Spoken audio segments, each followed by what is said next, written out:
was looking at all the life.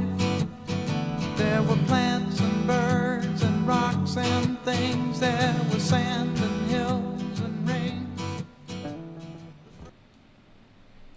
Saludos cordiales, somos Frank Curto y Javier Jara y estamos en el pub de moda de Salamanca, en el Paddy's Pub. Esto es Watergate, bienvenidos. The air was full of sound.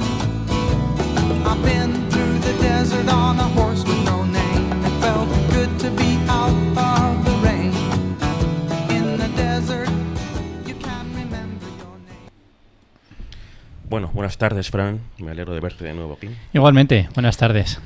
Bueno, el último día hablamos, si recuerdas, de la aparición de Estados Unidos en el tablero geopolítico de Oriente Medio y su ataque sobre Irán, ¿verdad? Uh-huh. Seguro que has visto alguna vez ese meme donde aparece un país que descubre que tiene recursos petrolíferos y aparece después el águila americana diciendo, aquí te falta un poco de democracia. Eso es, sí, sí. Falta un poco de democracia en este país, ¿no? Totalmente. Sí, Hoy sí. vamos a hablar precisamente de ese concepto, de la democracia, de qué es la democracia, cómo se origina, cómo evoluciona, en qué situación está en la actualidad Uh-huh. y cuáles son los peligros que tiene que afrontar, ¿no? en el siglo XXI. Si te parece, vamos a empezar como siempre, vamos a contextualizar un poco este término, vamos Uh-huh. a empezar hablando de su historia, desde sus albores, en la Grecia clásica, hasta la actualidad, ¿no? Ajá. Democracia es un término que todos sabemos su procedencia, es un término griego, ¿no? Como tantas palabras del vocabulario español. De hecho, bueno, en español tiene un 40% de palabras que proceden del griego. Y en este caso, democracia procede de dos palabras griegas, ¿no? Una Uh-huh. es demos, Uh-huh. que es lo que entendemos por, bueno, el pueblo, ¿no? El pueblo llano, lo que se contrapone a las élites, ¿no? A las aristocracias, y kratos, que significa algo así como el poder, la Uh-huh. fuerza, ¿no? Entonces, democracia es el poder ejercido por el pueblo. En la actualidad, en el siglo XXI, la democracia no es que sea solo un sistema de gobierno, sino que es un pilar, o un supuesto pilar, de la estabilidad global. Todo Estado que se precie de seguir los mandatos de los derechos humanos Uh-huh. cuenta, o dice contar, con resortes democráticos. No obstante, en el siglo XXI, en los últimos años, la democracia atraviesa un momento de incertidumbre, ¿no? Eso es. Y es que según el Democracy Index de año pasado, de 2024, únicamente el 8% de la población mundial vive en democracias plenas.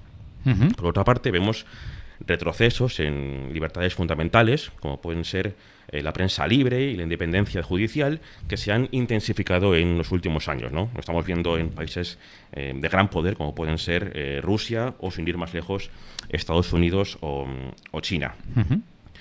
Pero, ¿cuáles son los orígenes de lo que entendemos como democracia? Bueno, pues como dije antes, hay que remontarse a la antigua Grecia. Eso es. La Grecia antigua era una cultura donde, un poco parecido a la actualidad, el poder era ejercido por clanes aristocráticos, oligárquicos, en definitiva, por las élites, ¿no? Uh-huh. A finales del siglo VI a.C., me encanta hablar de esto porque toca de lleno mi especialidad, Sí, así que puedo estar aquí hablando hasta mañana. Sí, Si sí. me alargo mucho, por favor, me lo dices, ¿eh? Nada, no. Pues como te digo. Todo lo contrario. Se origina en Atenas, ¿no? Esto Uh-huh. todo el mundo lo sabe. Uh-huh. A finales del siglo VI, en torno al 509, 508 a.C., surge la figura de un señor llamado Clístenes, que, sin ser parte del pueblo llano, de este demos, Uh-huh. sí que quiere imponer un avance revolucionario en el sistema político, ¿no? Al introducir dos principios que son fundamentales para entender lo que es la democracia. Uno es la isonomía. ¿Qué significa isonomía? La isonomía es la igualdad ante la ley. Uh-huh. Esto quiere decir que todos los ciudadanos que son varones libres, con independencia de su riqueza o de su linaje, tienen los mismos derechos legales y políticos. Esto rompe por completo con lo que se llevaba en Grecia, que era que solo los aristócratas, las élites, podían participar, ¿no?, del poder político. Los órganos políticos estaban controlados por completo por los aristócratas. Uh-huh. Cuando llega Clístenes, se abren estos órganos políticos al demos, ¿no? Ujú. El otro concepto democrático por antonomasia es la isegoría, que significa el derecho igualitario a hablar en público, lo cual garantizaba que cada ciudadano pudiera expresar su opinión en la asamblea. Ujú. La asamblea es precisamente otro de los grandes avances que impone este Clístenes en Atenas. En griego sería la eclesía, Ujú. palabra de la que, por cierto, deriva después iglesia. Ah, eso es. Ujú. Eclesía es la asamblea, ¿no? Formada por todos los ciudadanos varones libres, que viene a ser lo mismo, de Atenas. Se reunían en la colina del Nix, que se llama, para deliberar las decisiones políticas. Ujú. ¿Qué más tenemos en esta revolución política de la antigua Grecia? Pues tenemos un concepto también muy, muy interesante, ¿no? Que es el ostracismo. Seguro que a todo el mundo le suena el ostracismo. Es decir, me han condenado al ostracismo. Eso Bueno, es. pues ¿qué es el ostracismo, no?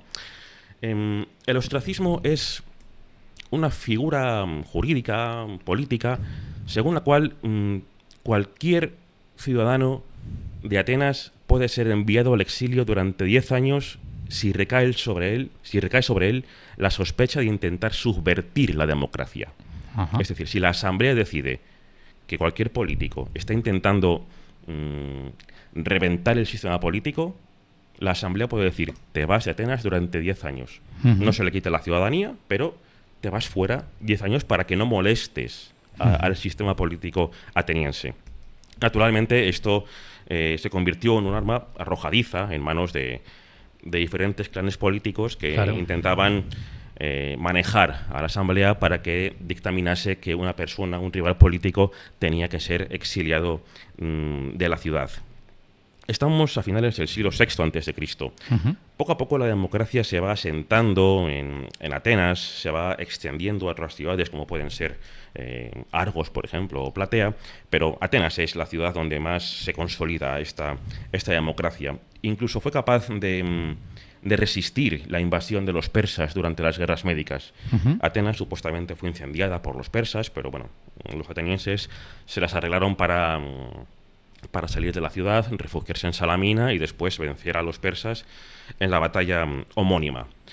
Una vez que los griegos consiguen vencer a los persas, y los persas regresan a su territorio de origen, ¿no? En lo que ahora es Turquía, la democracia poco a poco se va radicalizando.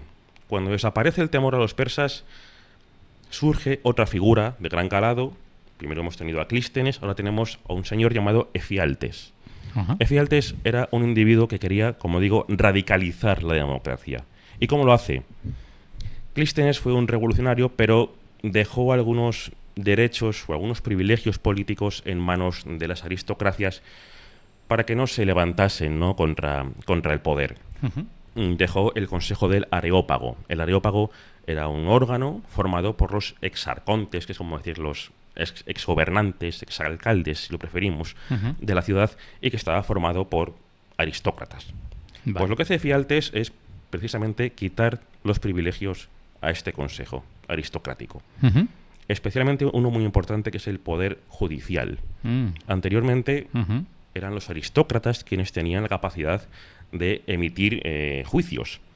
Ajá. Lo que hace Efialtes es despojar de ese derecho a los aristócratas y concedérselo al pueblo. Desde entonces, los jueces serán nombrados por sorteo entre todos los varones libres, ciudadanos mayores de 30 años. Vale. Ujú. Y es que además incluye una cosa muy interesante, que es un sueldo. Ujú. Uno de los primeros testimonios de la historia de un sueldo público por ejercer una función en favor del Estado. Esto se hacía para paliar un poco el hecho de que si un ciudadano tenía que ir a hacer de juez en Ujú. una causa, Sí. pues perdía un día, porque muchos vivían fuera de la ciudad, tenían campos, tenían tierras que tenían que cultivar, Ujú. y lo que hacen, pues eso, les pagan para paliar ese día de no cosechar sus tierras, ¿no? Bueno, pues estos son los grandes paradigmas, ¿no?, democráticos de la antigua Atenas. Cuando la democracia ateniense, cuando en general el mundo de la polis griega desaparece, colapsa con la irrupción de Alejandro Magno en la segunda mitad del siglo IV, ya hemos avanzado siglo y medio, Ujú. la democracia hace básicamente lo mismo, ¿no? Casi que desaparece esa idea de soberanía popular, ¿no? Y esta idea de democracia queda como relegada durante muchos siglos. Roma apenas pasa por este ejemplo democrático. Sí que tiene una asamblea, tiene un senado, pero es todo muy, muy elitista. Cuando llegamos a la Edad Media, todo esto queda eclipsado por monarquías, imperios, sistemas feudales, etcétera. Pero si te das cuenta, quedan ciertos pozos, ciertos gérmenes en la Edad Media que terminan por aflorar. Tenemos, por ejemplo, algo que está muy de moda ahora, que es en la sociedad vikinga, los ciudadanos, si queremos llamarlos así, se reunían en los llamados Thing, que son como asambleas en los pueblos vikingos.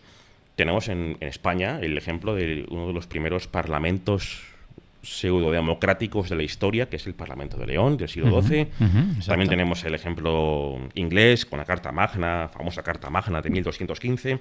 Pero aún así, parece que no termina de cuajar, ¿no? La idea democrática. Y pasan los siglos y llegamos a la Revolución Francesa. Estamos ya en el siglo XVIII. Estoy viajando con una gran rapidez, todo lo que puedo hacer con esta rapidez, ¿no? A finales del siglo XVIII, esta Revolución Francesa intenta amplificar el alcance de la democracia cuando proclama la soberanía popular como uno de los grandes principios universales, ¿no? Si nos fijamos en la Declaración de los Derechos del Hombre y del Ciudadano, que se forjó en estas fechas, vemos que estos ideales de libertad, igualdad y fraternidad pues inspiran, ¿no? esta carta de principios. Durante el siglo XIX, esta democracia se va expandiendo muy gradualmente con la extensión del sufragio masculino, especialmente en Europa, también en algunas colonias americanas. Se empieza a abolir la esclavitud, porque en Atenas sí, eran muy democráticos, pero estaba lleno de esclavos. Claro. Era una democracia radical para la época, pero no olvidemos que el sistema de la Edad Antigua y de la época clásica griega estaba fuertemente basado en la esclavitud. La esclavitud se abole en la segunda mitad del siglo XIX. ¿Qué ocurre en el siglo XX? Encontramos los primeros ejemplos de un modelo antagónico a los principios democráticos. Ya tenemos en la Primera Guerra Mundial un bando formado por imperios, ¿no? Las potencias centrales que se contraponen a esos sistemas democráticos que son especialmente Francia e Inglaterra. Eso es. En la Segunda Guerra Mundial tenemos el mismo ejemplo, ¿no? El Tercer Reich, la Italia de Mussolini, etcétera. También tenemos en Rusia el ejemplo de la Revolución Rusa, la implantación del comunismo, etcétera. Se podría decir casi que la implantación total de la democracia, de los principios democráticos en todo el mundo, se cumple una vez que cae el muro de Berlín, en 1989. Esto produce una ola de democratización en Europa del Este, en América Latina, pero también esto deja ciertas preguntas abiertas sobre la capacidad de esta democracia para adaptarse a un mundo que está cada vez más globalizado y donde las tecnologías son cada vez más complejas. Y es que a medida que avanzan las tecnologías, las redes sociales, la inteligencia artificial, etcétera, la democracia está cada vez más en entredicho. Parece que van surgiendo nuevos enfoques que vuelven a ser antagónicos a las ideas democráticas. En la actualidad, en 2025, tenemos grandes peligros, ¿no? que tiene que arrostrar la democracia, ¿no? Muchos de ellos son la desinformación, ¿no? que queda amplificada por la tecnología, las redes sociales, redes como Twitter, ahora llamado X, son verdaderas lanzaderas de bulos, de desinformación, porque esto, aunque democratiza la palabra, tiene el efecto contrario, si te das cuenta. Las redes sociales, y ahora te voy a interpelar a ti, son plataformas donde, como digo, se democratiza la palabra. Cualquiera puede hablar en igualdad de condiciones con todo el mundo. Sin embargo, también, como digo, el efecto que puede tener como consecuencia es precisamente un menoscabo en los principios democráticos, ¿no? Ujú. De hecho, bueno, me parece que muchas ideas antidemocráticas que se empiezan a implantar en países donde surgen como vencedores en las elecciones personajes que están en contra de estos principios democráticos, comienzan en las redes sociales. Ujú. Pensemos, por ejemplo, en la Argentina de Milei, recientemente en Estados Unidos con Donald Trump. En China directamente está prohibido Twitter, está prohibido Facebook, WhatsApp, Ujú. etcétera. Ahora bien, vamos a comenzar con la ronda de preguntas. La primera, ¿es la democracia creo que es lo más favorable que la humanidad como sociedad ha conseguido hacer?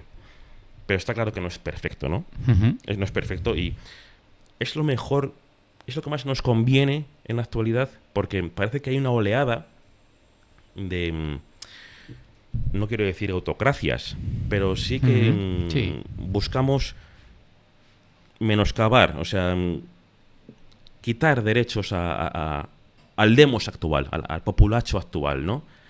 Con una buena parte de este pueblo que está a favor de que se le quiten esos derechos.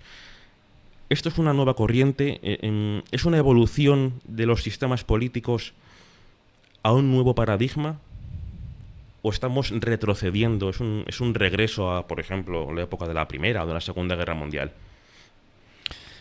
Bueno, antes de nada, Difícil, ¿eh? sí, sí, es una pregunta que tiene muchas preguntas dentro para hablar. Me ha gustado mucho todo el análisis, ¿no?, que has hecho desde el origen, ¿no?, de esa democracia griega hasta hoy, porque una de las cosas que preguntaban, ¿no?, me preguntaban el otro día diciendo, bueno, es la democracia y todo el mundo claro, todo el mundo, tú antes dijiste muy bien la definición, ¿no?, así etimológica, ¿no?, es decir, Sí. como el poder del pueblo. Democracia. Demócrata, es verdad, y decía, bueno, pues, y claro, todo el mundo cree que la democracia, primero, que es algo que ha sido inmutable, que nació y que no ha cambiado a lo largo del tiempo. Y entonces, claro, porque cuando decías, tú ahora me estaba preguntando cuando tú hablabas de Grecia, ¿no? Sí. Dice, bueno, es que la democracia ateniense, bueno, no se asemeja mucho a la democracia que tenemos actual, ¿no? Pese a que la etimología tiene... Hay digamos, filósofos es la misma, que afirman que la democracia radical ateniense, la de Pericles, Ujú, famosa la de de Pericles, sí, ujú. que todos conocemos, es lo más cerca que ha estado la humanidad de llegar a un sistema comunista de manera literal. Esto Ujú. 23 siglos antes.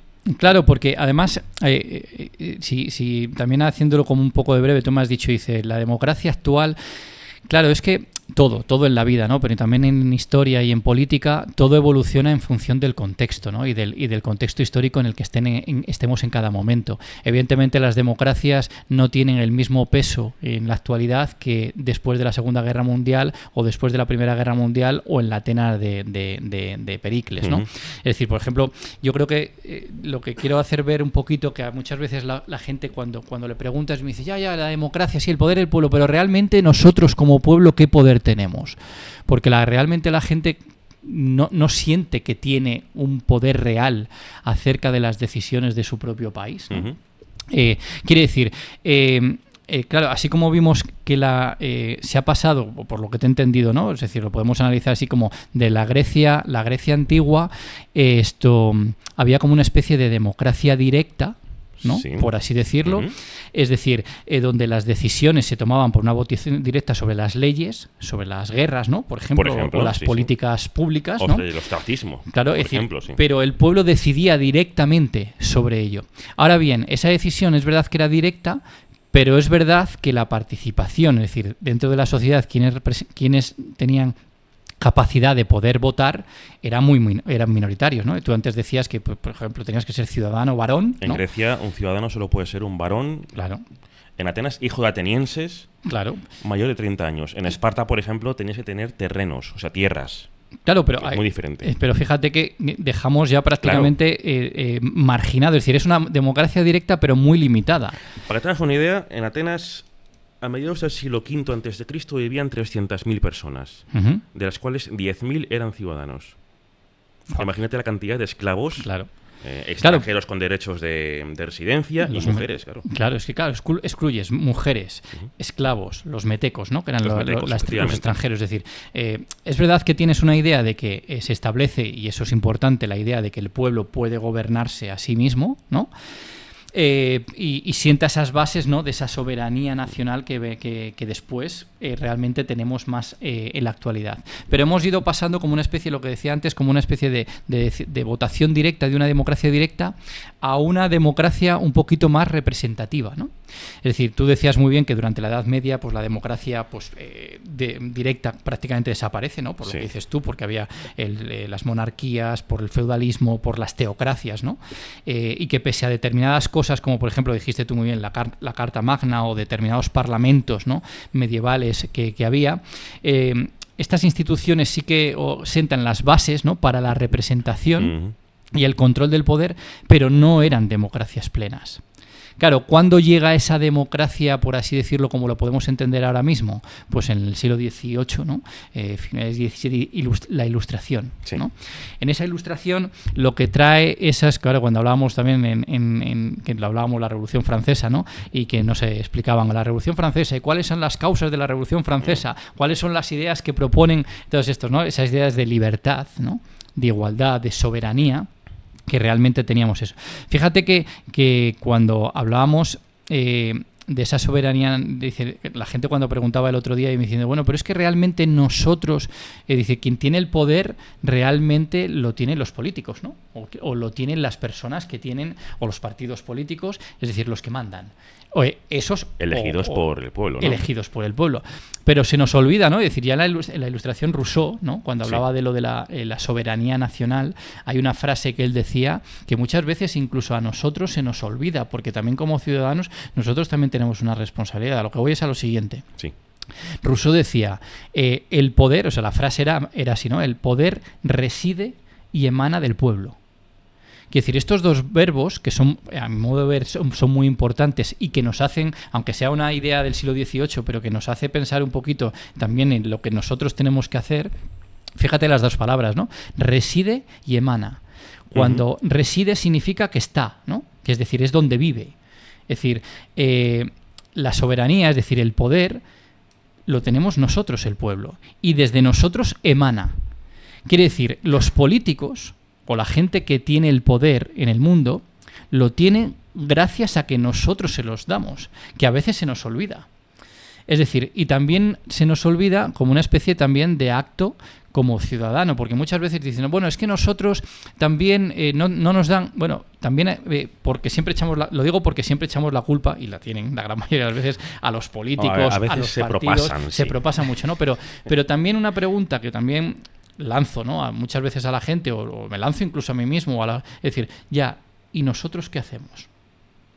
Pues nosotros, por ejemplo, aquí en España somos muy de bares, ¿no? O de muy de lugares en donde nos quejamos absolutamente los mediterráneos de nada, somos muy así. pero cuando se nos quita ese sitio, después no hacemos absolutamente nada. Es decir, podemos criticar, podemos hacer, pero nosotros ¿qué hacemos para presionar o para realmente hacerle ver a esos políticos que, oye, vosotros estáis aquí, pero que nosotros somos los que tenemos la capacidad de poder cambiar el voto y por tanto las decisiones políticas y la gente que realmente esto va teniendo protagonismo? Quizá lo que nos falta sea un mecanismo de rendición de cuentas, a lo mejor, más allá de otra votación donde se pueda apartar del gobierno a quien lo ha hecho mal. Eso ya lo sabemos. Claro, es decir, porque luego además a partir de ese momento es verdad que va siendo más representativo, pero es verdad que poco a poco, y de hecho de forma favorable, ¿no? Cada vez hay más gente que puede votar, ¿no? Es a lo que se llama el sufragio universal. Antes se llamaba sufragio universal y solamente votaban los hombres. Fíjate, o sea, es decir, también hay que entender la idea, ¿no? El concepto que se tenía antes de lo que era universal, es decir, la mujer no contaba. Y de lo que era una mujer, efectivamente. Claro, cuando tú hablas de universal, tú hablas de todo, ¿no? De todo el mundo. Antes se tenía la idea de que evidentemente todo el mundo podía votar, eran hombres, mayor de edad, etcétera, etcétera. Y antes el censitario, votaban o restringido, dependiendo ¿verdad? de tus riquezas. Exacto. Quiere decir que ha ido evolucionando a lo largo de esto. Entonces, quiere decir, a lo que dices tú muy bien, las democracias, como vemos, han ido evolucionando mucho, pero mucho. Y también, aunque ahora muchas veces me dicen, joder, me decía el otro día una persona hablando de esto y me dice, joder, es que Ahora las democracias realmente no son como las que eran antes, o yo creo que no hay una crisis de las democracias como las hay actualmente. Claro, yo lo entiendo, ¿no? Porque la gente, lo que estamos viendo ahora es que realmente las democracias están muy debilitadas y tienen... Eso parece. Y están como muy, o sea, como muy en crisis, ¿no? Pero realmente las democracias han estado en crisis prácticamente casi diría desde su existencia, ¿no? Simplemente poniéndonos en el siglo XX, después de la Primera Guerra Mundial, que lo has dicho tú muy bien, cuando los imperios desaparecen, ¿no? Sí. Y realmente ganan las potencias, por así decirlo, más democráticas, ¿no? Francia e Inglaterra, cuando empiezan a ver los años 20, que a mí los años 20 y los años 30 del siglo XX me recuerda mucho a los... Nunca se repite de la misma manera, pero me recuerda mucho a los años que también estamos teniendo ahora. Decía Mark Twain que la historia no se repite, pero rima. Eso es, sí, sí. Es que, y es cierto decir, porque claro, ¿qué pasa? Si nos acordamos después, en los años 20, cuando empiezan a ver el ascenso de los totalitarismos, del fascismo, ¿no? De Mussolini, de Hitler, de todos estos personajes históricos, lo hacen en base a ¿qué? A que hay una democracia muy debilitada en aquellos momentos. Y que les permite ascender. Y que les permite ascender. Es decir, esta gente aprovecha las democracias para meterse dentro e implosionarlas, es decir, reventarlas desde dentro para coger ellos el poder y hacer, digamos, lo que quieren con ellos. Que esto, si nos damos cuenta y analizamos un poquito la actualidad, es muy parecido a los líderes políticos que tenemos en algunos países actuales. Mira lo que decía Milei, decía, Claro. yo estoy encantado de estar dentro del Estado para dinamitarlo, ¿no? Algo Claro. así decía en una entrevista de estas que le han hecho. Pero me ha parecido muy interesante lo que dices de que mucha gente se olvida de que los representantes son elegidos por ellos mismos, ¿no? Cuando dicen, por ejemplo, yo no voté la Agenda 2030. Vamos a ver, hubo unas elecciones europeas donde se eligió a unos eurodiputados. A lo mejor no salieron tantos como tú querías de tu partido, pero bueno, esto es la democracia al fin y al cabo. Y tiene estos problemas, que es, por decirlo de algún modo, la dictadura de la mayoría. Eso es. Puede que este sea uno de los problemas, ¿no? Nunca llueve a gusto de todos. Por eso, desde la antigua Grecia, y perdóname que vuelva a barrer para casa, los que estaban en contra de las democracias, especialmente los aristócratas, que estaban enfadados porque les habían quitado privilegios, bramaban contra la democracia diciendo precisamente eso. Ese kratos del demos en realidad perjudica a la sociedad porque el pueblo no está preparado para dirigirse a sí mismo. Y hace falta un líder que sí que lo esté, ¿no? Que por supuesto tiene que ser de las élites, para poder llevar las riendas del Estado. Y esto no lo decían menos demagogos. Esto lo decían filósofos como Platón, Aristóteles, etcétera. Exacto, sí, sí. O sea, vale, es cierto que gran parte de los filósofos de la antigüedad procedían de familias aristocráticas, especialmente Platón, que era muy iracundo contra la democracia. Pero si nos ponemos filosóficos, en realidad no es mejor que sea alguien realmente preparado y cederle a esta persona las riendas de la sociedad. Uno de los argumentos que muchos utilizan para defender la monarquía en España, por ejemplo, frente a un modelo republicano, es que mejor que el jefe del Estado sea alguien preparado, ¿no? De hecho, Felipe VI tiene el apodo El preparado. El preparado, sí, un poco sí. de malicia por parte de quien se lo han puesto, pero es el preparado. Y es cierto que llevan toda la vida, pues, eso, preparándose para ser jefe del Estado en un país con una monarquía parlamentaria, monarquía constitucional se llama aquí, si no recuerdo mal, donde sus atribuciones son mínimas, ¿no? Porque al fin y al cabo quien tiene realmente el poder es el Ejecutivo, el gobierno. En este caso, pues tenemos al Partido Socialista de Pedro Sánchez, que está viviendo sus mejores días. Sí, sí, exacto, sí. Eso es. No, es que ahí has tratado un tema muy interesante como es decir, primero el poder del pueblo, pero una de las características que yo creo que también ahora se están viendo en determinados países es otro término. Es decir, simplemente yo creo que porque muchas veces la gente cuando pregunta, ¿no? Esto... ¿Qué es una democracia? Quiero decir, porque mucha gente dice, bueno, la gente se cree que realmente democracia simplemente es votar, ¿no? Es decir, yo tengo el poder de votar y por eso, porque como el poder lo tiene el pueblo, quiere decir, yo creo que para entender un poquito así, pero nada, muy brevemente, en qué consisten, ¿no?, las características un poco esenciales, ¿no?, de lo que es una democracia, sobre todo una democracia moderna, ¿no?, la que tenemos ahora. Sí, siglo XXI. Del siglo XXI, es decir, cuáles son aquellos puntos en los que realmente tenemos que ver si se cumplen o no se cumplen para decir si estamos más lejos o más cerca de lo que es una democracia, ¿no? Lo que decías tú antes, ¿no? Es decir, solo había, como, ¿cuánto dijiste? Un 8%, ¿no? 8% con democracia plena. Democracia plena, ¿no? Sana. Quiero decir, pues, o sea, quizá, por ponerlo así muy resumido, para que la gente lo sepa, ¿no? Es decir, así, ¿en qué características tiene que cumplir una democracia moderna de ahora mismo para poder decir que esto? Bueno, primero, por lo que hemos dicho, ¿no? Una soberanía popular o una soberanía nacional, es decir, el poder, digamos que lo tiene el pueblo y que ese pueblo participa en la toma de decisiones políticas, ¿no? Es verdad que ya sea de forma directa, como hemos dicho antes, ¿no?, o mediante representantes en los que nosotros lo elegimos a ellos, ¿no? Es decir, lo que es la democracia representativa, ¿no? Después, ¿qué tiene que haber también? Pues evidentemente unas elecciones libres, justas y además periódicas, es decir, que haya cada determinado tiempo, porque claro, si lo haces elecciones cada 20, cada 15 años o vas posponiendo las elecciones, es decir, los ciudadanos tienen derecho a votar en unas elecciones, y esto es importante, en unas elecciones competitivas. Ahora explico lo que significa eso, transparentes y regulares. ¿Qué quiere decir esto? Primero tiene que haber tiene que haber opciones políticas, es decir, distintos partidos, ¿no?, o distintas opciones a las que el pueblo puede votar. Y cuando hablo de competitivo, lo digo porque ahora vamos a analizar ahora la actualidad con algunos países concretos, a ver si se da o no. Cuando digo competitivos es que todos los partidos políticos compitan en las mismas condiciones.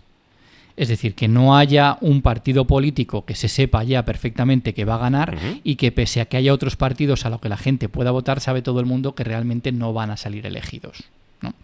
Esto es importante, o sea, es decir, por eso digo que tienen que ser libres, es decir, el electorado tiene que votar libremente lo que quiera, pero tiene que ser justo, ¿vale? Además, una cosa importante que además muchas veces los políticos aquí en España están todo el rato diciendo, es que ustedes se quieren cargar el Estado de Derecho. Sí, se llenan la boca con lo del Estado de Derecho. Estado de Derecho. Bueno, ¿qué es eso? ¿Qué significa eso de Estado de Derecho? Bueno, pues que todos, incluidos los gobernantes, están sujetos a una ley, ¿vale? Y esa ley la marca un marco legal, es decir, una constitución que protege los derechos y además establece los límites al poder. Es decir, y cuando hablamos de los límites al poder, significa esos límites realmente a los gobernantes o a quien lo ejercen. Por eso uno de los conceptos importantes, que ya decíamos siempre en la Revolución Francesa, había un personaje, aunque ya se hablaba muchas veces antes, pero había un personaje que todos cuando estudiábamos, ¿no?, y hablábamos de la Revolución Francesa, tenéis que aprenderos bien estos tres personajes, Rousseau, Montesquieu y Voltaire. Bueno, pues hay un hombre, ¿verdad?, que se llamaba Montesquieu, sí, que es el defensor de esa separación de poderes. Los tres poderes que existen son el poder legislativo, que se llama así porque es el que tiene el poder la capacidad de hacer, ¿no?, las leyes, ¿vale? El poder ejecutivo, es decir, quien ejecuta esas leyes, claro, que ha hecho el poder legislativo, y después tenemos un poder judicial, que es el que juzga si las leyes que se han hecho o quien ejecuta esas leyes lo hacen de manera adecuada o no adecuada. Pero Montesquieu, cuando habla, siempre muchas veces, yo por ejemplo, a veces en clase, cuando hablamos de esto, le pregunto a los chicos cuál de los tres poderes creen que es el más importante, ¿no? Y cada uno tienen que justificar por qué, ¿no? Y cada uno me da su justificación y muchas veces dicen, no, el legislativo, claro, porque sin leyes no se puede ejecutar nada, ¿no? No, el ejecutivo, porque ¿de qué sirve hacer las leyes si realmente no se ejecutan? Y el judicial, claro, el judicial es muy importante, porque claro, si tenemos leyes, pero luego no hay gente que la cumpla, no se puedan cumplir. Entonces, Montesquieu, y en este sí que es Montesquieu, el sistema que a los tres les daba mucha importancia, ¿no? Pero al que le daba realmente importancia era el sistema judicial. ¿Por qué? Porque él decía, y esto es la palabra, que esto además lo tenemos a día de hoy en todos los países y en España, yo creo que cada vez nos vamos alejando más de todo esto que se defendía. La justicia tiene que ser independiente. La independencia del poder judicial. ¿Por qué? De hecho, si nos damos cuenta a nivel simbólico, cuando nosotros ponemos al sistema judicial, ¿cuál es el símbolo de la justicia? Una balanza, ¿no? Es decir, porque Sí. ese, digamos, en la balanza son los equilibrios, ¿no? Quien Pero la lleva está claro, vendada a los ojos exacto. para que no pueda Y ver, ¿no? exacto, y está vendada. ¿Por qué? Porque tiene que ser ciego. Tú no puedes ver quién es el que hace. O sea, lo que tú tienes que juzgar es el hecho en sí, no quién lo hace. En este caso, te haría igual que hiciera yo un delito o que lo hiciera el rey. Pero todos sabemos que no es lo mismo. Es decir, y en España ahora tenemos Es un que gran... se está trayendo el tema a España y me está gustando. Continúa. No, claro, porque ¿por qué digo esto? Porque ahora lo vamos a hablar, por ejemplo, con Estados Unidos, ¿no? Con Donald Trump, o aquí en España. Nosotros lo que estamos viendo y la conciencia que tenemos los ciudadanos es que cada vez la justicia es menos independiente. Es decir, de hecho, hombre, no sé si es casualidad o no, pero yo creo que, no sé si es la primera o segunda medida que toman normalmente cuando un partido llega al poder, Sí. es cambiar el Consejo del Poder Judicial. A eso iba. Claro, quiere decir, ¿Qué cuando independencia tiene claro, cuando el Poder Judicial en España cuando los miembros del Claro. Consejo General de Poder Judicial están repartidos en función de los escaños Claro. que tiene cada partido en el Parlamento? Claro, es decir, y además no ceden, porque saben perfectamente que dependiendo del número de personas o de jueces, en este caso, que realmente estén y estén más cercanos a tu ideología o no, pues evidentemente van a tomar una serie de decisiones u otras cuando, insisto, no debería ser así, porque la justicia tendría que ser independiente. Le pasa un poco ahora la crítica, luego lo veremos también un poquito por una pregunta que me hizo también un oyente, ¿no? Diciendo si realmente con Estados Unidos. Una de las primeras decisiones que toma Donald Trump es asegurarse que haya una cantidad de personas concretas en el Tribunal Supremo, Ujú. que es cuyas decisiones no se pueden apelar. Inapelables, ¿no? Quiere decir que lo que digan ellos se va a llevar a cabo, sean de su, digamos, ideología o puestos por él, ¿no?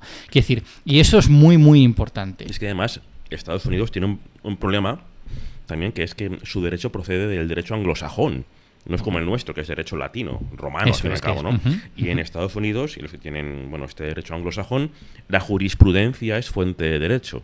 Ujú. Es decir, las decisiones que toman los magistrados de este Tribunal Supremo norteamericano crean un precedente Totalmente. para que después otros jueces Eso las es. tomen como fuente de derecho Ujú. y, bueno, pues aplicar las mismas medidas contra ciertas personas. De hecho, muchas veces, ¿verdad? Lo vemos en las películas, ¿no? Cuando hay películas de juicios, ¿no? Sí. Que dicen, según la sentencia que se tomó como Efectivamente. Roe contra no sé cuantos y tal, y dice donde dictó, y dice, ostras, cuidado, Esas que este películas juez, de los 80. exacto, que esa es la primera sentencia que a partir de ahí, digamos, pone jurisprudencia, ¿no? A partir de esos momentos, realmente todas los casos que puedan parecerse o similares a ese caso, al haber, digamos, habido una sentencia previa, pues tiene, digamos, la validez para las siguientes, ¿no? Sí, me parece muy interesante. Por eso digo que los sistemas judiciales independientes, claro, es que son los que garantizan la aplicación imparcial de las leyes. Y esto en un país democrático es, digamos, fundamental.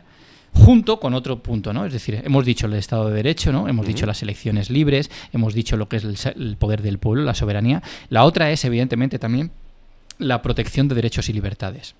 Es decir, las democracias lo que tienen que hacer es garantizar, ¿no? Los derechos pues, fundamentales, pues, por ejemplo, como es la libertad de expresión, de prensa, de asociación, de reunión, de religión. Y estas leyes, además, estos derechos y libertades, lo que van a tener que hacer es también proteger a unas minorías. Y lo que promueve lo que has dicho tú antes muy bien, a esa igualdad ante la ley. Porque los ciudadanos no somos iguales todos, ¿no? No somos todos iguales. En España no, desde luego. Tenemos que ser iguales ante la ley. Quiero decir, y esto es lo más importante, porque realmente es lo que hemos dicho antes, ¿no? Independientemente del delito que se cometa, y después, el pluralismo político, lo que hemos dicho antes, es decir, que haya múltiples partidos políticos y que haya, digamos, como una especie de libre competencia de ideas, y que además la oposición tenga derecho, ¿no?, a criticar y a proponer alternativas. Porque si realmente esto no existe, es decir, como pasa en otros países donde la oposición simplemente prácticamente se limita a decir sí a lo que realmente dice el partido que gobierna, pues no tenemos ningún tipo, ¿no? Otro, la participación ciudadana, como hemos dicho. Y otras de las cosas importantes es la transparencia y la rendición de cuentas. Es decir, nosotros evidentemente votamos, ¿no?, a unos gobernantes para que manden, ¿no?, para que gobiernen en nuestro nombre. Por eso, esos gobernantes deben rendir cuentas al pueblo y las instituciones públicas tienen que operar con transparencia. ¿Y cómo rinden cuentas? Claro, pues por ejemplo, haciendo leyes, leyes de acceso a la información pública, ¿no? Como ha pasado, por ejemplo, hay países en Suecia, ¿no? O incluso en México se ha hecho también, o la ley de transparencia nuestra, ¿no? Que también quiso crear, Sí. pues para que todos los ciudadanos podamos ver realmente. Lo que pasa es que esa transparencia, pues muchas veces es demasiado opaca. Ya. Sí. ¿No? Quiere decir que no se tiene Claro. todo ese tipo de cosas. Hablando de la imperfección de las democracias, y en particular de la española, ¿no? Ajá. Aquí tenemos un sistema de votación que es peculiar, ¿no? Y me estoy refiriendo a esa ley de Hont, Ley de Hont. según la cual pues, los escaños del Parlamento quedan divididos por provincias en función de la población de estas provincias. De forma que, por ejemplo, Salamanca, que es nuestra ciudad, tiene 4 escaños asignados, va a perder el cuarto si no estoy mal informado por la despoblación, mientras que, por ejemplo, Barcelona tiene, creo que tiene 31, ¿no? Esto hace que luego el voto de un barcelonés o de un madrileño cuente más, ¿no? que el de un salmantino, al ser más plural. De hecho, en Barcelona, Madrid, Sevilla, en las ciudades grandes, salen varios partidos políticos con representación. En Salamanca, digo Salamanca como puedo decir Sí. Zamora o Soria, salen 1, 2, si se da el caso 3. Estamos entonces ante un problema de representatividad. Uno de los grandes problemas de la democracia española puede que sea precisamente cómo se configura este sistema político. Sin embargo, nadie o casi nadie lo quiere cambiar. Especialmente los partidos grandes, hablo de PP y PSOE, están en contra de cambiar estas reglas del juego. Recuerdo hace años cuando surgió UPyD, con el Progreso y Democracia, sí. ese partido que empezó siendo de centro y terminó siendo una cosa muy rara, que sugería en el Parlamento, porque tuvieron representación, por Madrid, claro, sugerían eliminar esta ley de Hont para hacer una representatividad de circunscripción única. Es decir, que en lugar de provincias, los 350 escaños del Parlamento se repartieran por toda España como si fuera una provincia única, ¿no? ¿No sería esto más favorable para la salud democrática de España? Claro, hombre, la ley de Hont tuvo su sentido, ¿no? En el momento en que se hizo, ¿no? Es decir, porque realmente no había el pluripartidismo que tenemos ahora mismo, por ejemplo, en España o en el resto o en muchos sitios del resto del mundo, ¿no? Quizá quitamos esto de Estados Unidos, ¿no? Por ejemplo, pero tuvo su significado. Lo que pasa que, claro, la ley de Hont es verdad que a quien beneficia claramente es a los grandes partidos. No es decir, pero si nos damos cuenta, también es verdad que, aunque había algunos partidos políticos, también después de la dictadura de Franco, ¿no? Después de la transición, nosotros realmente en España hemos tenido 2 gobiernos, ¿no? La derecha con el PP y la izquierda con el PSOE. Quiere decir que había un bipartidismo muy claro que parecía que nosotros, que tenemos una edad, ¿no? De decir que ya tenemos una edad, parecía que no. Eso siempre iba a ser así. Sí, estaba Izquierda Unida por ahí, pero claro, muy Izquierda relegada. Unida, sí. Había partidos, ¿no? El partido, lo que era el Partido Comunista, luego la Izquierda Unida, es decir, tuvimos a UCD, el CDS, ¿no? Es decir, pero eran partidos, y luego evidentemente teníamos los partidos regionales, ¿no? La Xunta, Quiero decir, la Xunta, ¿no? con decir, la Bordeta. Claro, es decir, que grande era. y en Cataluña, y en el País Vasco, y en Galicia, ¿no? Pero realmente el poder sabíamos que iba a ser quien ganaba. Sí. O sea, todo el mundo decía, ¿quién va a ganar, el PP o el PSOE? No te decía si iban a ganar otros, ¿no? Los otros añadían a todo ello. Entonces la ley de Hont tenía su sentido. El problema es que a partir de un determinado momento, sobre todo pues cuando la crisis del 2008, ¿no? Donde empiezan a haber movimientos y donde empiezan a hacer más partidos políticos, un pluralismo político mayor, evidentemente estos partidos políticos minoritarios, por así decirlo, sufren y han sido perjudicados. Tú el que decías antes, ¿no? UPyD, yo me acuerdo también, ¿no? Pues, que tuvo muchos votos en unas determinadas elecciones, pero se quedó prácticamente fuera de muchos parlamentos regionales, pues porque el sistema hacía que todos los votos que había conseguido no tenía suficiente número de votos para poder obtener escaños. Entonces, eso es verdad que ahora mismo se está planteando en todo eso. Pero es verdad que luego cada país tiene sus peculiaridades, ¿no? Por ejemplo, en Estados Unidos. Puede ganar perfectamente un presidente, digo presidente masculino porque hasta ahora casi ha estado Hillary Clinton o Kamala, ¿no? Para poder ser presidenta, pero siempre ha sido varón, ¿no? Un presidente puede ser presidente de los Estados Unidos sin tener la mayoría de los votos. también es muy extraño el sistema estadounidense. Claro, eso se podría hablar alguna vez, cuando Sí. hay algunas elecciones lo podemos tratar, porque es verdad, ¿no? Es decir, ha habido momentos en los que realmente por votos ha ganado un presidente, pero que el sistema que tiene Estados Unidos también de representatividad, ¿no? De elegir, no es una elección directa, sino que es indirecta, pues hace que no importa, o sea, puede ser que tengas menos número de votos, pero si esos votos han sido ganados en determinados estados Claro. que realmente tienen mayores representantes, pues evidentemente tienes el poder en tus manos. Corrígeme si me equivoco. En Estados Unidos, esto va por estados, ¿no? Ujú. Pongamos Texas. Sí. Y si en Texas ganan los republicanos Ujú. por un 51%, seamos Sí. optimistas para los demócratas, Ujú. el resto de los votos desaparece. Solo cuentan los escaños que hagan. O sea, todos los escaños de ese estado van a parar al partido que gana. Eso aunque ganen es. por un 51%. Sí, no sí. se reparten. Aunque ganes por 2 votos. Claro. Claro, sí. O sea, ya no te digo por porcentaje, sino por número de O votos. sea, es peor decir, todavía que el sistema español. Claro, Yo porque, creo, vamos. o sea, hay un sistema, ¿no? En Estados Unidos, yo digo que podríamos explicarlo en algún momento, sobre todo cuando haya elecciones, porque es distinto a lo que es en España. Hay un concepto en inglés, ¿no? En Estados Unidos que se utiliza que se llama the winner takes it all. Es decir, el ganador se lo lleva todo, ¿no? Como la canción de ABBA. Como la canción de ABBA, exacto. Pues el ganador se lo lleva todo, es verdad. Es decir, tú puedes... en un estado, tú puedes haber ganado, y tú imagínate que hay, 50 escaños, ¿no? Por así decirlo, 50 representantes para llevártelos, ¿no? Como votos que tengas para tu partido, ¿no? Tú imagínate, es decir, lo que tú te llevas, por ejemplo, de un estado son los 50 representantes que ese estado por población, ¿vale? Le corresponden, ¿no? Sí. Claro, tú da igual que puede ser que, tú imagínate que, vamos a poner un ejemplo, ¿no? Para hacerlo fácil. Tú imagínate que tienes 1 millón de personas en ese estado, ¿no? Tú imagínate que tienes 999.999 votos hacia un partido y hay una persona que vota al otro. La persona, o sea, es decir, el partido que se ha llevado los 999.999 se lleva los 50 escaños. Vale. Vale, en este caso dices, hombre, parece muy Sí, justo porque ha sí. sido como una mayoría, Entonces, sí. realmente esto no va a pasar nunca, pero muy abrumadora. Pero tú puedes ser que teniendo 1 millón de votos, puede ser que hayas ganado con 500.000 uno y el otro 499.499 es de gana por 2. Claro, ¿qué ocurre? Que los 499.999 votos del partido que ha tenido menor cantidad de votos Ujú. desaparecen. No les Sí, sirve es absolutamente para nada. Es eso. Quiero decir, entonces, por eso muchas veces puede ser que dependiendo, por eso lo saben muy bien los presidentes, ¿no? De Estados Unidos a qué estados van, que hay esos estados también que se llaman los swing states, ¿no?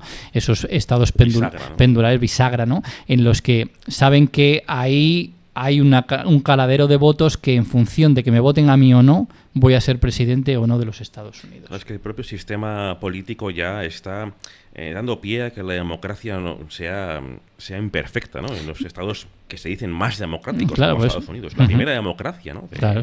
O luego del tenemos, mundo. por ejemplo, también Francia, ¿no? Es decir, donde realmente no hay, o sea, hay unas primeras, ¿no? Unas primarias, ¿no? Unas primeras elecciones donde, evidentemente, se vota, ¿no? A cada partido político, pero luego realmente hay una segunda ronda de votación con los partidos más votados. Es decir, que cada Es verdad. partido, claro, cada país tiene su idiosincrasia, ¿no? Es decir, no todo es igual, pero claro. También es una forma de asegurarse que uno de los grandes partidos va a llegar al poder finalmente. Claro. Mira, nos llega una pregunta, Ujú. es curioso porque nos acaba de llegar una pregunta por WhatsApp, que es de Pepo, que está aquí con nosotros, pero que no ha querido hacerla a viva voz por no molestarnos, ¿no? Ajá.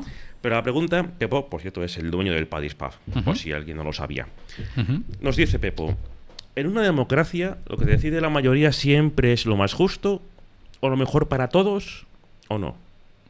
Claro, o sea, ahí. Esto para acostumbrarnos, por si algún día lo hacemos en directo, para ir cogiendo rodaje, Claro. viene muy bien. Ujú. No, pues es una pregunta además que tiene mucho fundamento y además que yo creo que mucha gente se lo pregunta, ¿no? Es decir, pues evidentemente, claro, esto hay que ir aquí raya lo legal, lo ético, lo moral, lo práctico, quiere decir, roza muchas cosas, ¿no? Es decir, evidentemente muchas veces Claro, lo que vote, o sea, lo que es la mayoría, pues se acepta, ¿no? Como que realmente es lo que se debe acatar, porque eso es lo que aceptamos como sistema. Ahora, pues evidentemente no. No siempre lo que se vota en mayoría o eso a lo mejor es lo mejor o lo más justo. Yo no sé si Pepo es consciente, pero es que esta pregunta trae cola. Trae cola, no, bueno, trae mucha esto cola. podría ser para 3... Dice que sí. Para, Que por eso la hace. Puede ser Claro. Para 3 podcasts seguidos. Efectivamente. Sí, no, eso está ya claro, decían, vamos. Esto vuelvo sí, a Atenas, otra vez sí, a la, sí, a la claro. Atenas clásica. Claro. Decían los filósofos que es la dictadura de la mayoría. Una mayoría que no tiene la capacidad para hacerse cargo, capacidad cultural, que no tiene, Sí, por sí, ejemplo, sí. estudios, no tiene educación, no tiene esa paideia necesaria, ¿no? Esa es una de las preguntas que a veces me preguntan, me dicen, pero ¿por qué? Y dice, ¿debería valer igual el voto de una persona que de otra? Es decir, imagínate, pues no, de una persona, por ejemplo, con estudios a otra persona que no tenga estudios. Es Por que poner entramos ejemplos, en un jardín. Claro, es decir, que es muy complejo esto. Ahora mismo es mucha decir, gente no, dice que, sí. oye, que voten solo los que tienen un trabajo, los que cotizan. Ujú. Porque son los que están contribuyendo a la salud económica del país. Claro. No son pocos los que lo dicen.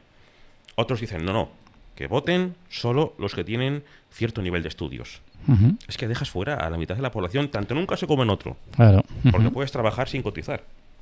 Ujú. Hay mucha gente en paro. En España, más o menos, parece que nos vamos recuperando, pero hemos tenido años después de la crisis realmente complicados. Lo No, llevamos es- ya en otros países. ¿no? Es un tema muy complejo, es decir, porque hay que analizar muchas cosas, pero y yo lo entiendo, es decir, porque muchas veces dice, bueno, ¿por qué tengo que asumir yo unas determinadas medidas adoptadas por un gobierno porque la mayoría lo acepte cuando a lo mejor incluso yo o mucha gente pueda ver que eso realmente no está bien o no va a tener buenos resultados, ¿no? Y es que Claro. además, Ujú. que yo creo que Pepo quiere venir por aquí también, Ujú. esa mayoría, Ujú. que es la que decide, es fácilmente manipulable Ujú. por los antaño llamados demagogos. Bueno, hoy también son demagogos, ¿no? Ahora, por ejemplo, desde las esferas del progresismo siempre se ha dicho en España que viene la extrema derecha Ujú. para Sí. asegurarse el voto a ese partido, a lo del PSOE. Ujú. Solo no porque gane el PSOE, sino para que no ganen los otros, Ujú. esa derecha radical, Ujú. Sí. ¿sabes? Ujú. Desde la derecha se dice también un poco lo mismo, ¿no? El lema de Ayuso, ¿te acuerdas cuando se presentó por segunda vez a la presidencia de la Sí. Comunidad de Madrid? Era, Ujú. el primero fue comunismo o libertad. Ujú. Después a un consejero le dijo algo porque lo cambió. Ujú. Y fue socialismo o libertad, Ujú. haciendo referencia clarísima Ujú. al PSOE, que se Ujú, dice socialista, aunque tiene socialista lo que tengo yo de, no sé, de chino, Ujú. ¿no? Es decir, es verdad que seguimos siendo fácilmente controlables. Es necesario un nivel digno de, yo no digo de educación, sino de información. Que el ciudadano esté bien informado. Y entramos con esto en otro de los grandes problemas que tiene, de los grandes peligros que está afrontando la democracia, Ujú. que es la crisis de la información. Ujú, Primero también. la crisis del periodismo, de la que Sí. nos hablaba aquí Antonio Pampliega hace Sí, ya exacto. hará un mes, Ujú. y luego la crisis de la información, la facilidad con la que, teniendo en cuenta que el ciudadano medio, los más jóvenes especialmente, se informan a través de las redes sociales, cómo están expuestos a bulos, desinformaciones Ujú. y falsas noticias, deepfakes, etcétera. Esto es un verdadero problema. Y no hay forma, hasta donde yo sé, no hay forma de regularlo. Porque para regularlo hacen falta principios éticos. Mm. Y eso solo se consigue con educación, leyendo mucho, sabiendo lo que estás leyendo. Mm. Pero creo que el problema, o sea, la raíz para intentar dar solución a este problema pasa por la educación. La educación desde temprana edad, Ujú. para saber diferenciar cuál es la información que realmente merece la pena, si hay una noticia, un ensayo científico, un artículo, lo que sea, tiene el rigor necesario o está construido sobre un pilar de desinformación. Es muy complicado. Es muy complicado. Ujú. Y en este sentido creo que quienes intentan manejar esta desinformación tienen la sartén por el mango. Creo que antes o después este plan para llegar al poder va a cuajar. va a cuajar. Poco a poco está cuajando. Ya lo hacía Elon Musk con su red social, porque decía unas cosas que eran auténticas barbaridades, que han cuajado en algunos países. En Estados Unidos ya tenemos lo que tenemos. En Argentina, yo entiendo que Argentina, bueno, viene de un gobierno también mucha complicación, etcétera. Y creo que en España va a pasar. También te digo, catalizado por lo que está ocurriendo ahora con el Partido Socialista, que no se merecen volver a ganar. Vamos a ver las cosas como son, ¿no? También te digo, pueden volver a ganar fácilmente, ¿eh? Claro, es que el problema cuando ahora te estaba escuchando, ¿no? Y también a raíz de un poquito de la pregunta que ha hecho Pepo, me parece súper interesante, ¿eh? Es decir, está muy bien planteada. Sí.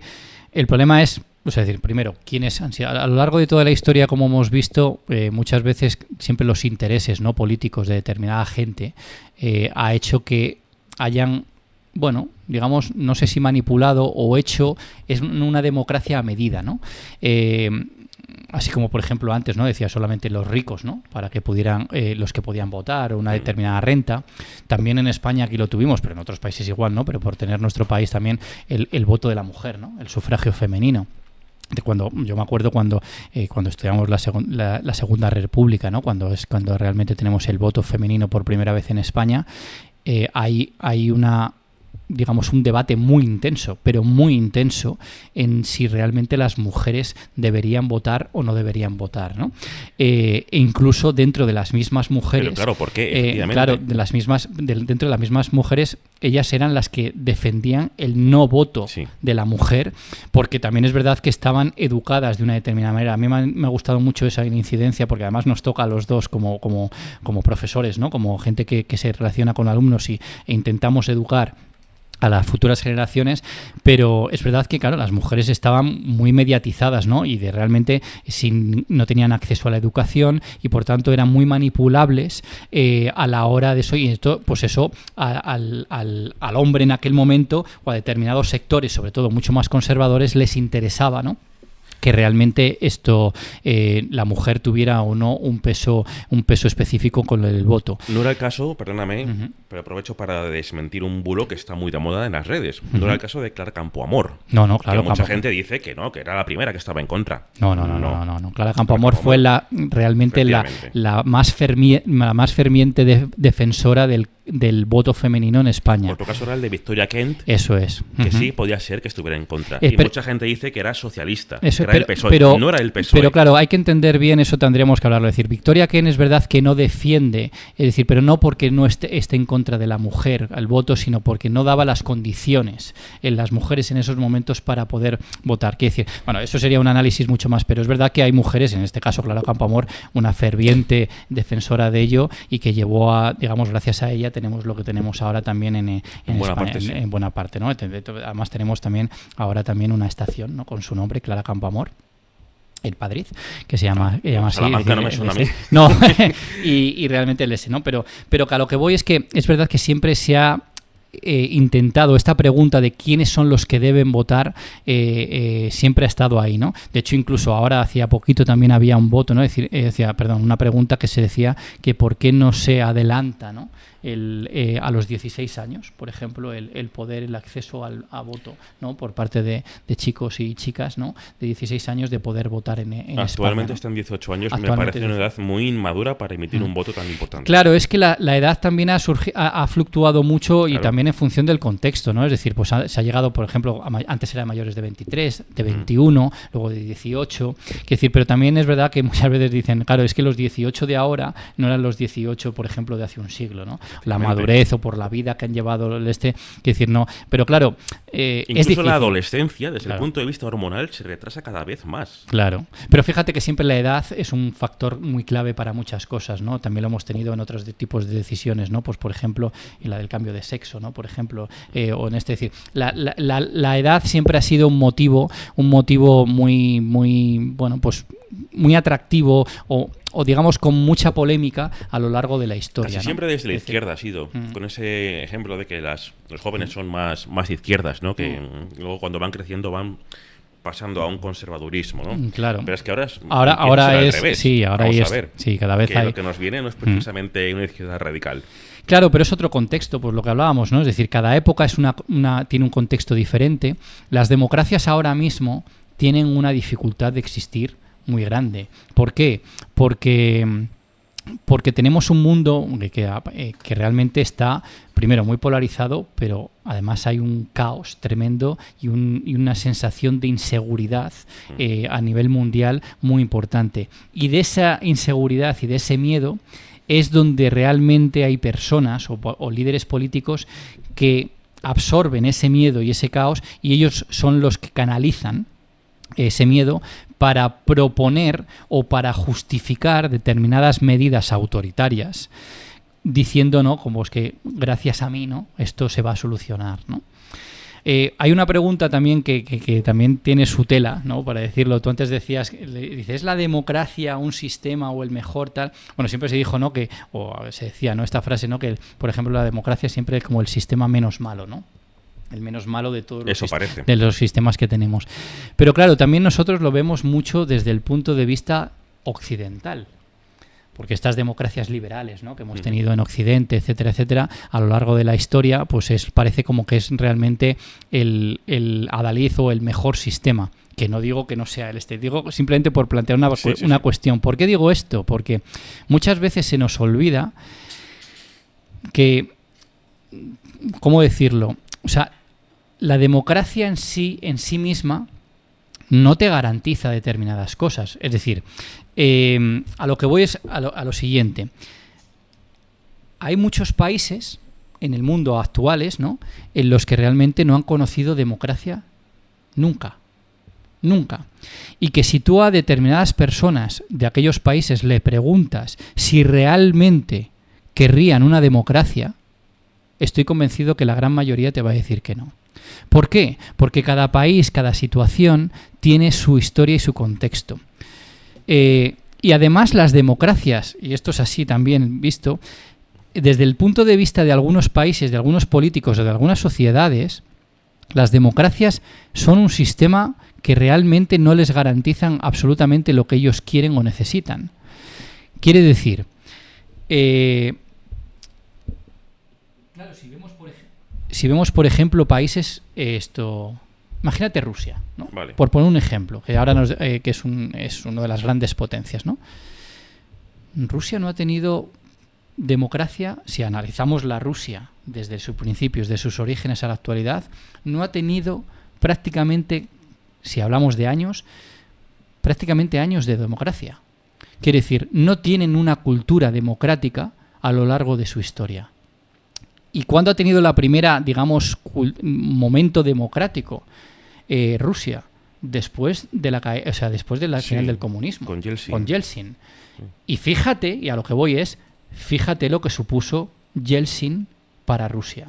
Quizá uno de los peores momentos más débiles... Que de hecho participó en un golpe de Estado, ¿no? Yeltsin. De Rusia en su momento. Es decir, Rusia, cuando tú le preguntas a lo mejor a una persona en Rusia, o a un partido político, o a un líder político en Rusia, la democracia la ven como algo débil.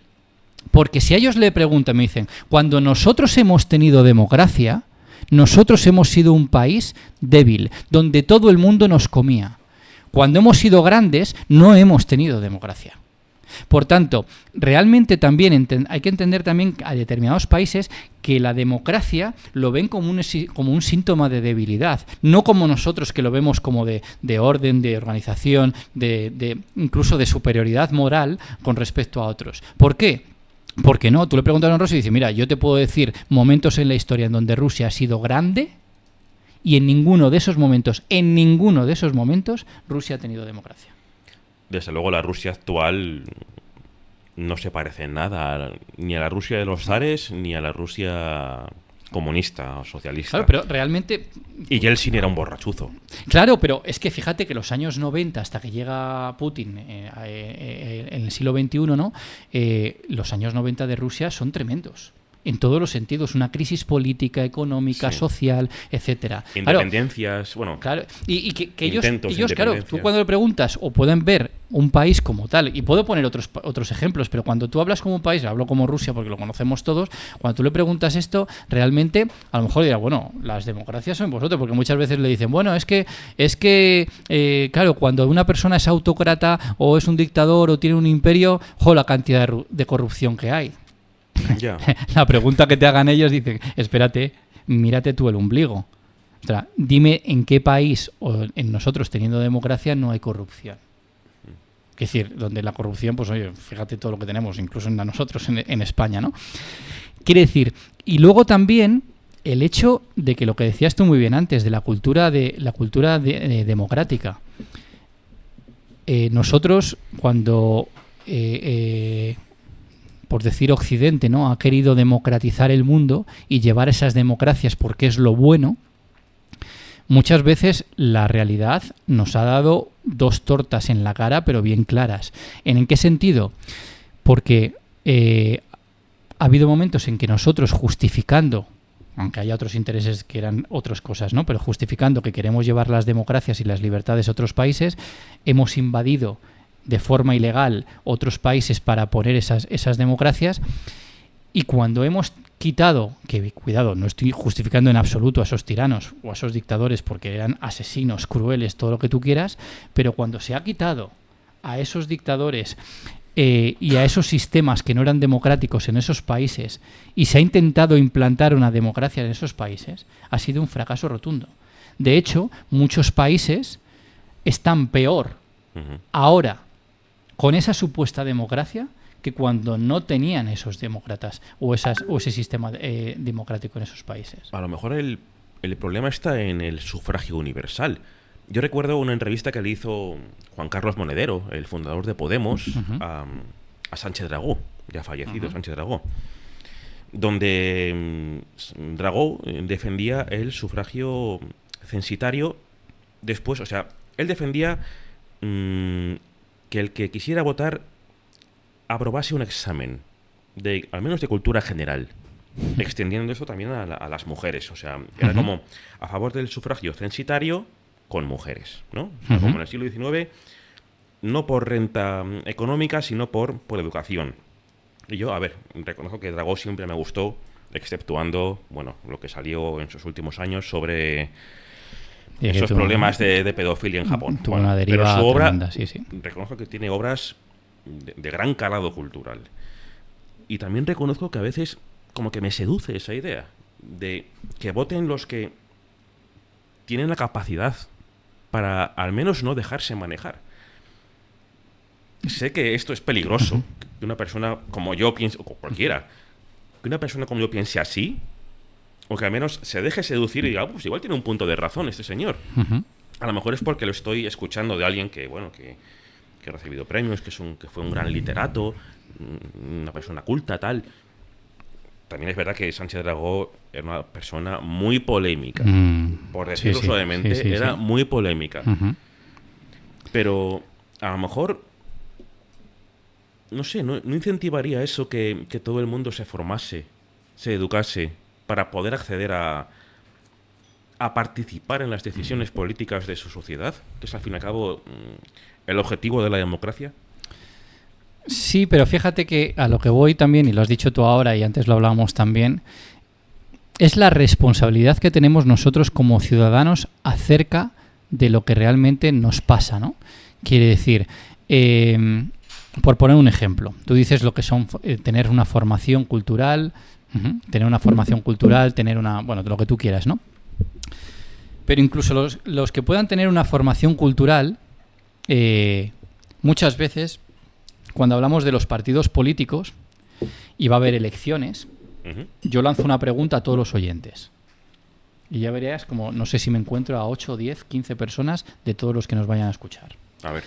¿Cuántos de nosotros, cuando hay unas elecciones, se lee el programa electoral de los partidos políticos? Ni Cristo. O sea, a ver, yo sí que lo hago, lo reconozco. Pero es que luego no lo cumplen, al fin y al cabo. Vale, pero mira, pero tú ahí tienes un argumento de todos los tipos, incluso un argumento moral, ¿no?, de poder decir, mira, es esto, yo he votado por esto y realmente vosotros no lo estáis cumpliendo.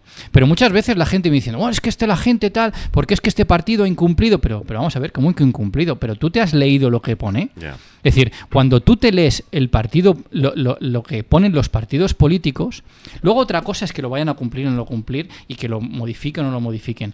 Pero nosotros tenemos ese deber moral también de nosotros de tener una implicación mínima en esa participación política. Porque claro, si yo voto, entonces ¿a qué votamos? Que es lo que se vota muchas veces, por un poco el personalismo.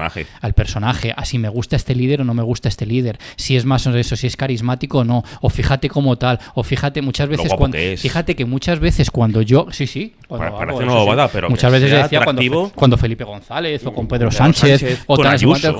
Claro, es decir, pero fíjate que muchas veces cuando yo escucho los debates electorales, pero no solamente en España, sino en otros países, cuando se comenta hay un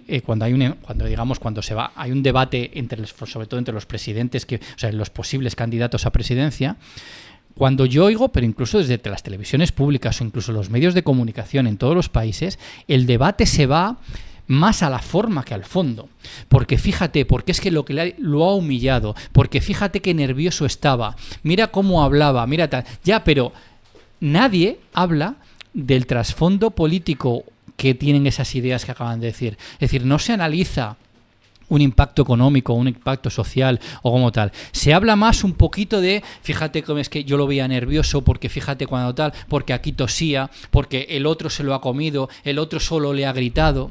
Nos quedamos en una cosa en la que la gente lo que oye y lo que ve es eso y vota en función de una emocionalidad, de una visceralidad, pero no hablamos absolutamente nada de propuestas realmente reales y políticas de un partido u otro. Porque somos, al fin y al cabo, seres pasionales y nos dejamos influir con facilidad.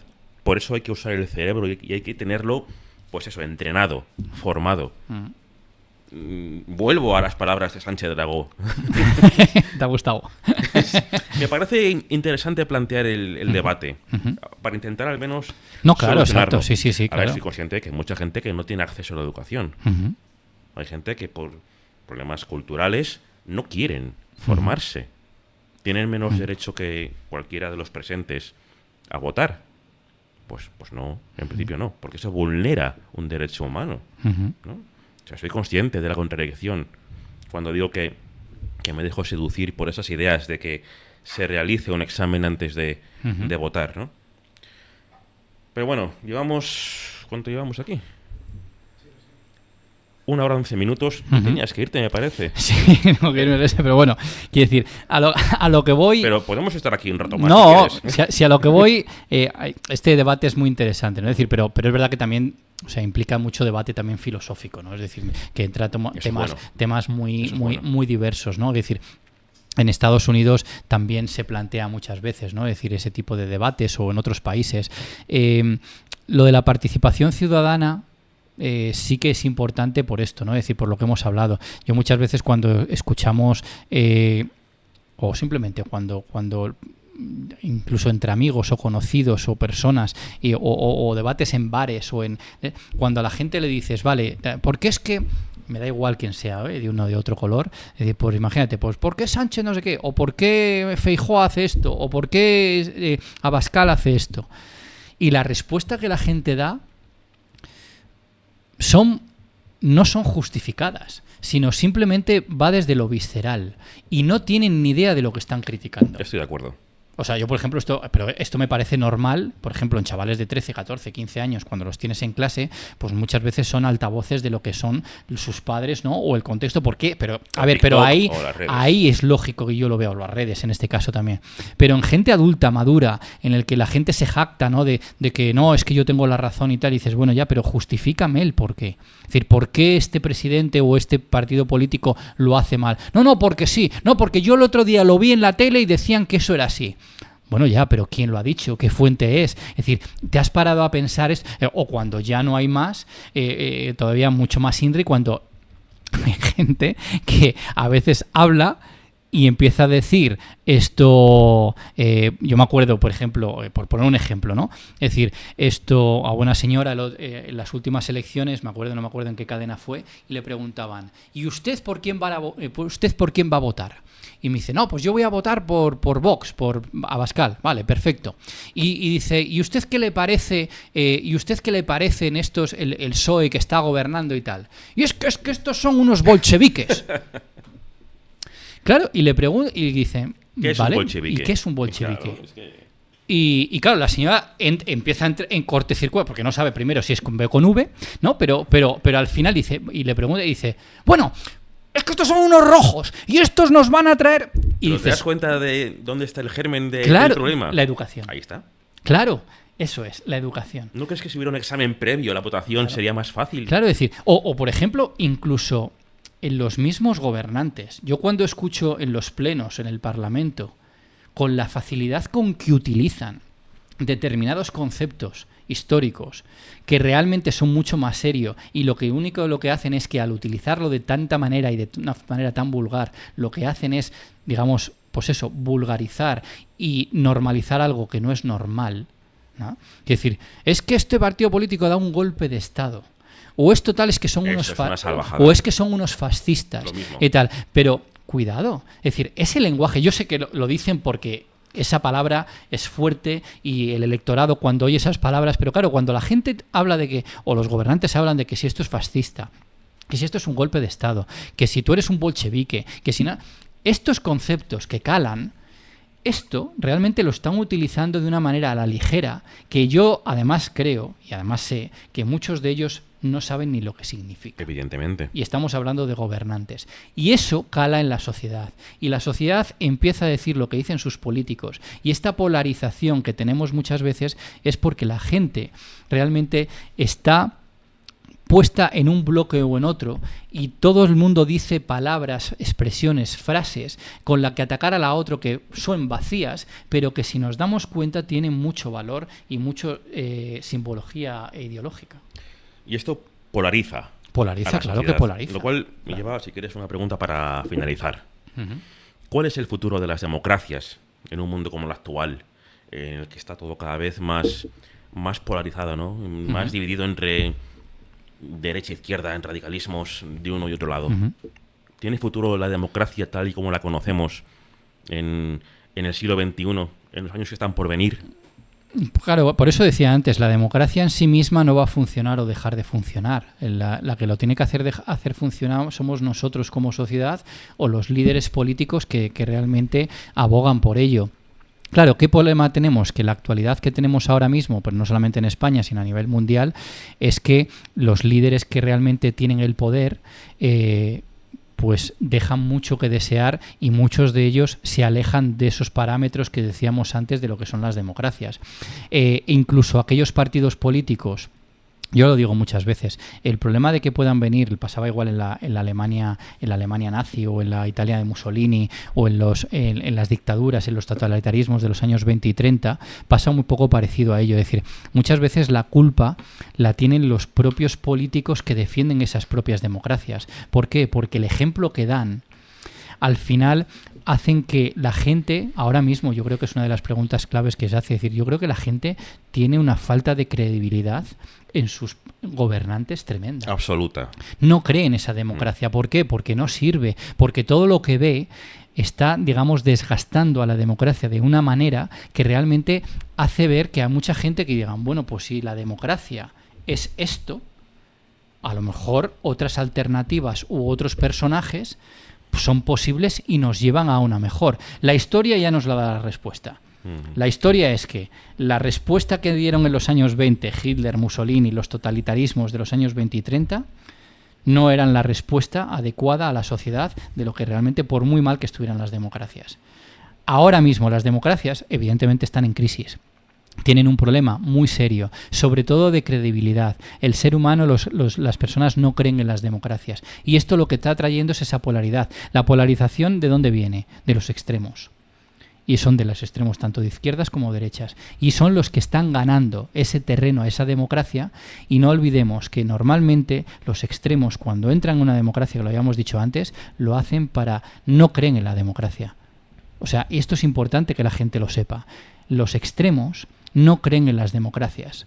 Lo único que, eso sí, utilizan la democracia en su interés para después, una vez estar dentro y gobernar, reventarla y poder hacer ellos lo que les dé la gana. Desde luego, una de las máximas que nos ha enseñado también la historia es que el poder corrompe, y se ha visto también en las democracias, ¿no? Ajá.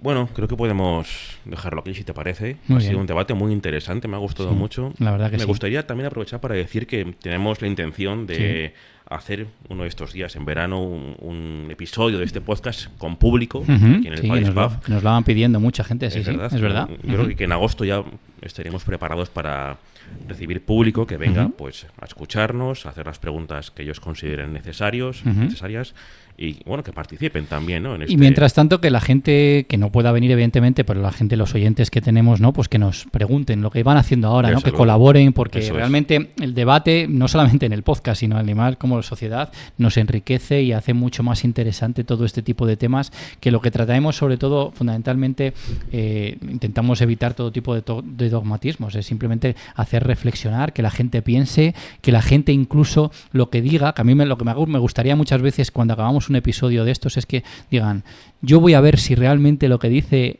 Javier Jara o Fran Curto es verdad. Eso es un acto de salud.